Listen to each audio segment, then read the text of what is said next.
My parents told me I need to apply for these private student loans to pay for school, and I don't even know what those are. These loans come from the loanable funds market. Do you have a personal savings account? I do have a personal savings account. So since you do have a personal savings account, you actually help supply loans out to others. The bank keeps a small percentage of the money that you save in its vault, but it's really not much compared to what you have saved. So they just give out the money that I have saved to other people? Correct. And that's exactly how you're going to get the money for the private loan that you apply for, is through other people's savings accounts. Your account has an interest rate for the amount of money that you keep in there. So if you keep $1,000 with a 3% interest rate per year, they're going to give you $30 per year because you're helping supply the loanable funds to other people. How can they afford to give out this money? What if it isn't paid back? And that's why the person borrowing the money has to pay interest rates on the borrowed money, because nothing is free and time is money. How do interest rates even work?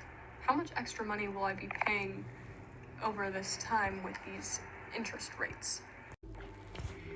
Different banks are going to give you different interest rates, and it depends on a few things, such as credit history, if you have a reliable cosigner, and other different repayment options.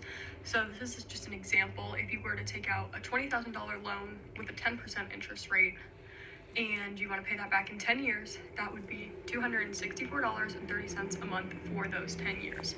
That's including the $20,000 of the principal amount, and then you'll end up paying over those 10 years $11,716.18 in interest over those 10 years, which makes the initial $20,000 that you wanted to borrow into $31,716.18, which that is over half of the money that you initially wanted just in interest.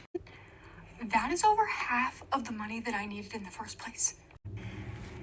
Exactly correct. This is the only way that banks can stay in business is because they're making money off of your time that you borrowed the money. That is why when you're shopping around for different loans from different banks, you want to find the lowest interest rate to avoid paying extra money on top of the principal that you need in the first place. If you can take out federal student loans, you should do that first because they typically have lower interest rates than private loans. Good thing I know all of this before applying for private student loans. I would have been in debt.